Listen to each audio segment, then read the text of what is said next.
प्यारे साथियों, मैं राजेंद्र सिंह रिटायर्ड प्रोफैसर।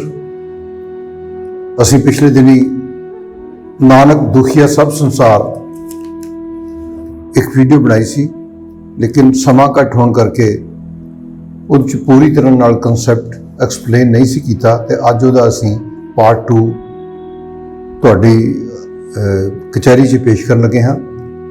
और आस है तुहानूं ये जिहड़ा पसंद आएगा तो तुसीं इहनूं अगे भी फॉरवर्ड करोगे। सो जिहड़ा ये श्लोक है ये साहिब श्री गुरु नानक देव जी महाराज के बाणी विचों है और ये 954 अंग उपर है गुरु ग्रंथ साहब जी महाराज के। और ये श्लोक जिहड़ा है सारी दुनिया 'च इस शब्द नूं वरत्या जाता है। दूसरे धर्मां के लोग भी ये कह देंगे ने कि हर आदमी दुखी है, साइकोलॉजिस्ट भी कह देंगे ने हर आदमी दुखी है, और सिख धर्म के विच तां खास तौर पर इसका जिक्र बहुत आता है। और जो जिक्र आता है असी इस शब्द का कीर्तन करते हाँ, असी इहनूं बाणी 'च भी पढ़ते हैं और निता प्रति असी पढ़ते हैं कि हर इंसान के जीवन 'च दुख है। तो जे असी दुखों तो निजात पानी है, दुखों तो छुटकारा कराना है अपना, तो सानू फिर उहदे लई कुछ उपाय करने पैणगे। जिवें कि गुरु नानक साहब बाणी 'च भी कह रहे हैं कि मन्ने नौ सोई जन जाए। जिहड़ा बंदा उस दे प्रभु के नाम नूं, वाहिगुरू के नाम नूं जिहड़ा मन्नेगा वो बाजी जित के जाएगा, या सो सुखिया जिस नाम आधार। वो गल हैगी। हुण इहदे दुखों का कारण की है, असीं इस कारण के उत्ते गल करांगे।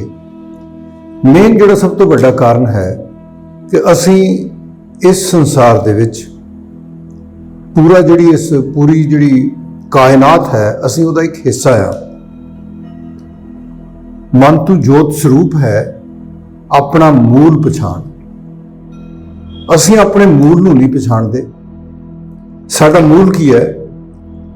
जो सानू दुनिया विच दिख रहा है, जो साडी पछाण है, जो साडा नाम है, वो साडा मूल नहीं है।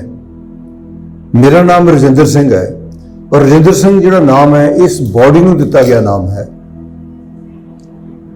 लेकिन ये तो एक बॉडी है, ये तो मिट्टी है। ये अंदर जिहड़ा उस वाहिगुरू दा वासा है वो साडा मूल है। तो जदों असी अंदर बैठे नूं पछाण लवांगे तो असी उस परमात्मा नाल एकमिक हो जाएंगे और साडे दुख जिहड़े ने वो मुक जाणगे। लेकिन इदां हुंदा नहीं। जिहड़ा पूरा विराट है, जिहड़ा पूरी जिहड़ी ये कायनात है, जिहड़ी असी उहदा एक छोटा जिहा हिस्सा आ। और इस तो अगे जाइए जे तो साडी जिहड़ी बॉडी का एक सैल है, साडी बॉडी के 750 खरब सैलों का एक बिल्डिंग ब्लॉक है बॉडी। जिहड़ा ये एक सैल है ना, वो भी उस पूरे यूनीवर्स का छोटा रूप है, एक मिनीएचर है वो। और प्रॉब्लम कित्थे आउंदी है, असीं अपने आप नूं इस विराट तो अलग समझते हैं। असीं कहने मैं हाँ, मैं मेरे कारण है, मैं कीता है, मेरे कारण है, मैं कर रहा हाँ, ये कार मेरी है, ये कोठी मेरी है, कामयाबी मेरी है, मैं इन्ने पैसे इकट्ठे कर ले। ये जिहड़ी मैं है ये सानू उस विराट तो, उस नेचर तो अलग कर दिंदी है। हुण जदों असीं देखते हैं बाहर तो दुनिया का कोई इंसान बेगाना नहीं हैगा, सारे अपने ने, क्योंकि वो सारे उस परमात्मा का, उस विराट का छोटा रूप ने, उस परमात्मा दे ही बनाए हुए वो ने। मानस की जात सभे एक के पहचान वो। और मानसी क्यों? एक एक घाह दा तीला, एक एक जिहड़ा वृक्ष है, एक एक जिहड़ा उहदा पत्ता है, वो भी उसे विराट का हिस्सा है जिहदा असीं हिस्सा है। जब तक असीं अपने आप नूं उहदा हिस्सा नहीं मनदे, उस तो अलग मनदे हैं अपने आप नूं, तो फिर असीं कुछ भी प्राप्त कर लईए वो सदैवी नहीं हुंदा। जो भी प्राप्त किया वो कुछ देर दे विच ही वो खत्म हो जाता है। तो सानू दोबारा फिर ਅਸੀਂ ਲੱਗ ਜਾਂਦੇ ਹਾਂ ਅਗਲਾ ਗੋਲ ਅਚੀਵ ਕਰਨ ਦੇ ਲਈ, ਲੇਕਿਨ ਫਿਰ ਅਸੀਂ ਅਚੀਵ ਕਰਕੇ ਫਿਰ ਅਸੀਂ ਕਹਿੰਦੇ ਅਸੀਂ ਤਾਂ ਦੁਖੀ ਹਾਂ। ਔਰ ਦੁੱਖ ਰਹਿੰਦਾ ਹੈ। ਦੁੱਖ ਜਦੋਂ ਮੁਕਾਉਣਾ ਜੇ ਹੈ ਤਾਂ ਇਹ ਇੱਕ ਸਾਈਕੋਲੋਜੀਕਲੀ ਸਾਡੇ ਉੱਪਰ ਇੱਕ ਪ੍ਰੈਸ਼ਰ ਰਹਿੰਦਾ ਹੈ ਕਿ ਮੈਂ ਆਹ ਕਰ ਲਵਾਂ, ਉਹ ਕਰ ਲਵਾਂ, ਆਹ ਪ੍ਰਾਪਤੀ ਹੋ ਜਾਏ, ਇਸ ਤੋਂ ਵੱਡੀ ਪ੍ਰਾਪਤੀ ਹੋ ਜਾਏ, ਉਸ ਤੋਂ ਵੱਡੀ ਪ੍ਰਾਪਤੀ ਹੋ ਜਾਏ ਤਾਂ ਮੈਂ ਸੁਖੀ ਹੋ ਜਾਊਂਗਾ। ਲੇਕਿਨ ਸੁਖੀ ਹੋ ਨਹੀਂ ਸਕਦੇ ਜਦ ਤੱਕ ਅਸੀਂ ਆਪਣੇ ਵਜੂਦ ਨੂੰ ਨਹੀਂ ਪਛਾਣਦੇ। ਹੁਣ ਸਾਡਾ ਵਜੂਦ ਕੀ ਹੈ? ਸਾਡੀ ਜਿਹੜੀ ਬਾਡੀ ਹੈ ਇਹ 5 ਤੱਤਾਂ ਦਾ ਇੱਕ ਸੁਮੇਲ ਹੈ। ਜਲ, ਵਾਯੂ, ਪ੍ਰਿਥਵੀ, ਆਕਾਸ਼ ਤੇ ਅਗਨੀ। ਔਰ ਜਿਹੜਾ ਪ੍ਰਿਥਵੀ ਤੱਤ ਹੈ ਇਹਦੇ ਅੱਗੇ ਫਰਦਰ ਸਬ ਡਿਵੀਜ਼ਨ ਨੇ। ਸਾਇੰਸ ਨੇ ਹੁਣ ਇਹਦੇ ਅੰਦਰ ਜਿਹੜੇ ਸਾਡੇ ਅੰਦਰ ਸਾਰੇ ਜਿਹੜੇ ਮਿਨਰਲ ਨੇ, ਜਿਹੜੇ ਸਾਡੇ ਅੰਦਰ ਜਿਹੜੇ ਕੈਮੀਕਲਸ ਨੇ, ਉਹ ਸਾਰੇ ਇਸ ਧਰਤੀ ਤੋਂ ਆਉਂਦੇ ਨੇ, ਡਾਇਰੈਕਟ ਔਰ ਇਨਡਾਇਰੈਕਟ। ਤੇ ਅਸੀਂ ਉਹਨੂੰ ਖਾ ਕੇ ਅਸੀਂ ਆਪਣਾ ਜੀਵਨ ਜਿਉਂਦੇ ਹਾਂ। ਪਰ ਜੇ ਅਸੀਂ ਆਪਣੇ ਆਪ ਨੂੰ ਉਸ ਨੇਚਰ ਤੋਂ, ਕੁਦਰਤ ਤੋਂ ਅਲੱਗ ਸਮਝੀਏ ਤਾਂ ਅਸੀਂ ਹਮੇਸ਼ਾ ਦੁਖੀ ਰਵਾਂਗੇ, ਕਿਉਂਕਿ ਜਿਹੜਾ ਵਾਹਿਗੁਰੂ ਹੈ ਉਹ ਕੁਦਰਤ ਹੀ ਹੈ।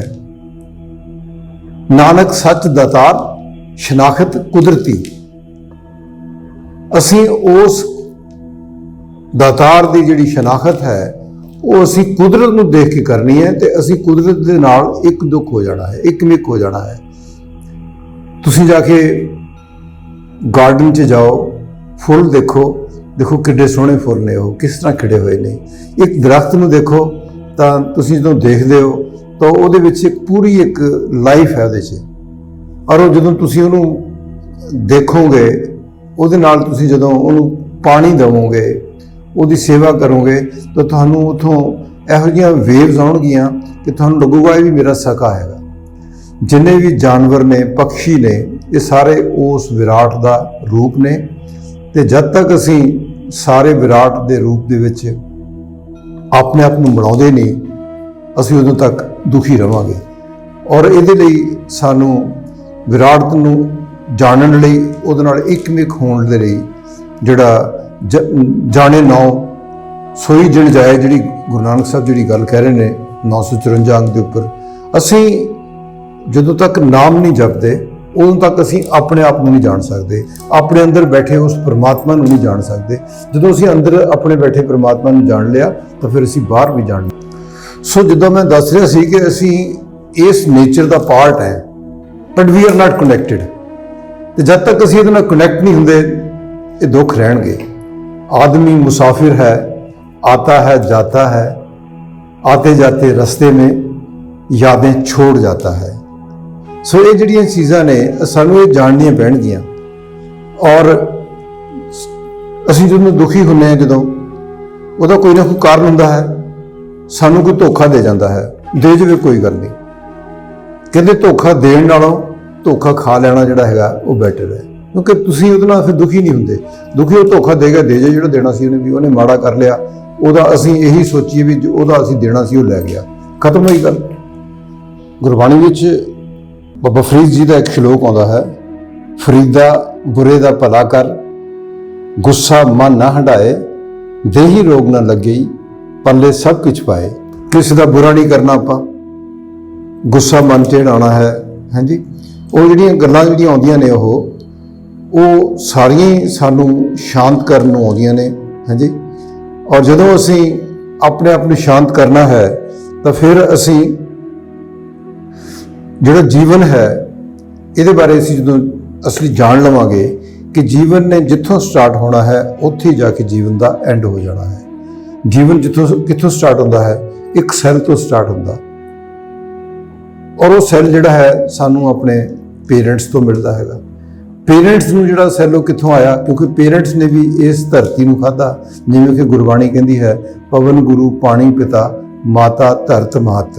ਇਹ ਜਿਹੜੀ ਧਰਤੀ ਜਿਹੜੀ ਹੈ ਇਹ ਸਾਡੀ ਮਾਤਾ ਹੈ, ਸਾਡੀ ਮਾਤਾ ਦੀ ਵੀ ਮਾਤਾ ਹੈ, ਸਾਡੀ ਮਾਤਾ ਦੀ ਮਾਤਾ ਦੀ ਵੀ ਮਾਤਾ ਹੈ, ਸਾਡੀ ਨਾਨੀ ਤੇ ਪੜਨਾਨੀ ਤੇ ਉਸ ਤੋਂ ਬਾਅਦ ਜਿਹੜੀ 1000ਵੀਂ ਜਿਹੜੀ ਸਾਡੀ ਨਾਨੀ ਸੀ ਉਹਦੀ ਵੀ ਮਾਤਾ ਇਹ ਧਰਤੀ ਸੀ। ਔਰ ਸਾਨੂੰ ਜੋ ਕੁਛ ਆਇਆ ਇੱਕ ਸੈੱਲ ਮਾਂ ਬਾਪ ਤੋਂ, ਅੱਗੇ ਅਸੀਂ ਉਸ ਤੋਂ ਵਧਣਾ ਸ਼ੁਰੂ ਕੀਤਾ ਤੇ ਸਾਰਾ ਕੁਝ ਸਾਨੂੰ ਉੱਥੋਂ ਵੱਧਦਾ ਚਲਾ ਗਿਆ। ਅਸੀਂ 80-90 ਕਿਲੋ ਦੇ ਹੋ ਗਏ, ਅੰਤ ਨੂੰ ਅਸੀਂ ਫਿਰ ਉਸੇ ਧਰਤੀ 'ਚ ਜਾ ਕੇ ਮਿਲ ਜਾਣਾ ਹੈਗਾ। ਸੋ ਫਿਰ ਇਸ ਕਰਕੇ ਜਿਹੜੇ ਸਾਡੇ ਦੁੱਖ ਨੇ, ਦੁੱਖਾਂ ਨੂੰ ਘਟਾਉਣ ਦੇ ਲਈ ਤਾਂ ਫਿਰ ਇਹੀ ਚੀਜ਼ ਹੈ ਕਿ ਅਸੀਂ ਆਪਣੇ ਆਪ ਨੂੰ ਕੁਦਰਤ ਦੇ ਨਾਲ, ਉਸ ਕਾਇਨਾਤ ਦੇ ਨਾਲ ਇੱਕਮਿਕ ਕਰ ਲਈਏ। ਤੇ ਜਦੋਂ ਅਸੀਂ ਕਾਇਨਾਤ ਨਾਲ ਇੱਕ ਹੋ ਜਾਵਾਂਗੇ ਤਾਂ ਫਿਰ ਜਦੋਂ ਅਸੀਂ ਇੱਕ ਹੋ ਕੇ ਉਹਦੇ ਨਾਲ ਕੰਮ ਕਰਾਂਗੇ ਤਾਂ ਫਿਰ ਦੁਨੀਆ ਦਾ ਕੋਈ ਕੰਮ ਜਿਹੜਾ ਹੈ ਤੁਹਾਡੇ ਲਈ ਮੁਸ਼ਕਿਲ ਨਹੀਂ ਹੋਏਗਾ। ਤੁਸੀਂ ਸਿੰਸੀਅਰ ਹੋ ਕੇ ਜੋ ਵੀ ਕਰਨਾ ਹੈ, ਸੱਚੇ ਮਨ ਤੋਂ ਉਸ ਵਾਹਿਗੁਰੂ ਦਾ ਨਾਮ ਲੈ ਕੇ, ਉਸ ਪਰਮਾਤਮਾ ਦਾ, ਅੱਲਾ ਦਾ, ਗੋਡ ਦਾ ਨਾਮ ਲੈ ਕੇ ਉਹ ਕੰਮ ਕਰੋ।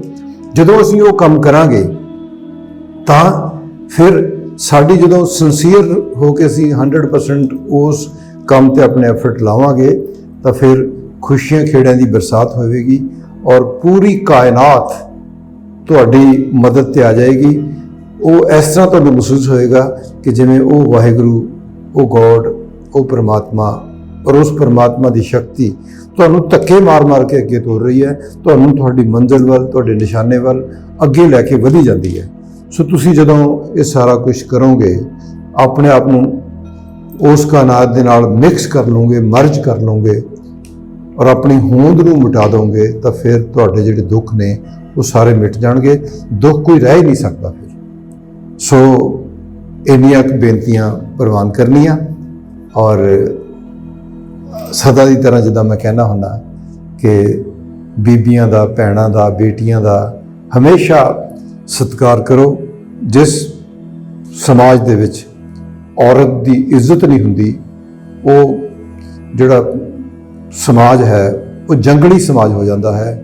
ਸੋ ਅਸੀਂ ਉਸ ਜੰਗਲੀ ਸਮਾਜ ਤੋਂ ਬਾਹਰ ਨਿਕਲੀਏ, ਧੀਆਂ ਭੈਣਾਂ ਦਾ, ਬੇਟੀਆਂ ਦਾ ਸਤਿਕਾਰ ਕਰੀਏ, ਬੱਚਿਆਂ ਨੂੰ ਨਸ਼ਿਆਂ ਤੋਂ ਬਚਾ ਕੇ। ਔਰ ਮੈਂ ਇਹ ਵੀ ਕਹਾਂਗਾ ਕਿ ਬਹੁਤ ਜ਼ਿਆਦਾ ਜਿਹੜੀ ਮੋਬਾਈਲ ਦੀ ਐਡਿਕਸ਼ਨ ਹੋ ਰਹੀ ਹੈ, ਇਹਦੇ ਤੋਂ ਵੀ ਥੋੜ੍ਹਾ ਜਿਹਾ ਬੱਚਿਆਂ ਨੂੰ ਬਚਾਓ, ਕਿਉਂਕਿ ਜਦੋਂ ਅਸੀਂ ਜ਼ਿਆਦਾ ਦੇਰ ਤੱਕ ਮੋਬਾਈਲ ਬੱਚੇ ਦੇਖਦੇ ਆ, 7 ਸਾਲ ਦੀ ਜਿਹੜੀ ਉਮਰ ਤੋਂ ਘੱਟ ਦੇ ਬੱਚੇ ਨੇ ਉਹਨਾਂ ਨੂੰ ਮੋਬਾਈਲ ਘੱਟ ਤੋਂ ਘੱਟ ਦਿਓ, ਕਿਉਂਕਿ ਜਦੋਂ ਬੱਚੇ ਮੋਬਾਈਲ ਦੇਖਦੇ ਨੇ ਤੇ ਡੋਪਾਮਾਈਨ ਦਾ ਜ਼ਿਆਦਾ ਫਲੋ ਹੋ ਕੇ, ਜ਼ਿਆਦਾ ਰਿਲੀਜ਼ ਹੋ ਕੇ ਸਾਡੀ ਬਾਡੀ ਦੇ ਅੰਦਰ ਸਾਨੂੰ ਨੁਕਸਾਨ ਕਰਦਾ ਹੈ, ਇੱਕ ਨਸ਼ੇ ਦੀ ਤਰ੍ਹਾਂ ਸਾਨੂੰ ਲੱਗ ਜਾਂਦਾ ਹੈ। ਸੋ ਇਹਦੇ ਨਾਲ ਕੁਝ ਨੁਕਸਾਨ ਹੋ ਰਹੇ ਨੇ। ਇਹਨੂੰ ਪੋਜ਼ਿਟਿਵਲੀ ਯੂਜ਼ ਕਰੋ, ਇਹਨੂੰ ਗੁਰਬਾਣੀ ਲਈ ਯੂਜ਼ ਕਰੋ, ਇਹਨੂੰ ਨੌਲੇਜ ਲਈ ਯੂਜ਼ ਕਰੋ। ਬਾਕੀ ਇੰਟਰਟੇਨਮੈਂਟ ਵਗੈਰਾ ਜਿਹੜਾ ਤੁਸੀਂ ਟੀਵੀ ਤੋਂ ਲੈ ਲੈਂਦੇ ਹੋ ਲੈ ਲਓ ਉੱਥੋਂ ਥੋੜ੍ਹਾ, ਪਰ ਫਿਰ ਵੀ ਜ਼ਿਆਦਾ ਨਾ ਦੇਖੋ, ਅਵੋਇਡ ਕਰੋ, ਬੱਚਿਆਂ 'ਤੇ ਕੰਟਰੋਲ ਰੱਖੋ। ਇੰਨੀਆਂ ਬੇਨਤੀਆਂ ਮੇਰੀਆਂ ਅੱਜ ਦੀਆਂ ਪ੍ਰਵਾਨ ਕਰਨੀਆਂ। ਆਸ ਹੈ ਤੁਹਾਨੂੰ ਵੀਡੀਓ ਪਸੰਦ ਆਏਗੀ। ਤੁਸੀਂ ਮੈਨੂੰ ਬਹੁਤ ਮਾਣ ਦੇ ਰਹੇ ਹੋ, ਤੁਹਾਡਾ ਬਹੁਤ ਬਹੁਤ ਧੰਨਵਾਦ। ਔਰ ਜੇ ਕੋਈ ਹੋਰ ਕਿਸੇ ਟੌਪਿਕ 'ਤੇ ਵੀ ਜੇ ਵੀਡੀਓ ਚਾਹੁੰਦੇ ਹੋਵੋਗੇ ਤਾਂ ਮੈਨੂੰ ਜ਼ਰੂਰ ਕੰਟੈਕਟ ਕਰਨਾ। ਜਿਹੜਾ ਵੀ ਟੌਪਿਕ ਚਾਹੋਗੇ ਉਹਦੇ 'ਤੇ ਵੀਡੀਓ ਬਣਾ ਕੇ ਆਪਾਂ ਅੱਗੇ ਪੇਸ਼ ਕਰਦੇ ਰਹਾਂਗੇ। ਇਹਨੂੰ ਵੀਡੀਓ ਨੂੰ ਲਾਈਕ ਕਰੋ, ਸਬਸਕ੍ਰਾਈਬ ਕਰੋ ਔਰ ਅੱਗੇ ਲੋਕਾਂ ਨੂੰ, ਸਾਰੀ ਸੰਗਤ ਨੂੰ ਫਾਰਵਰਡ ਕਰੋ ਤਾਂ ਕਿ ਲੋਕ ਇਹਦਾ ਵੱਧ ਤੋਂ ਵੱਧ ਲਾਭ ਲੈ ਸਕਣ। Thank you.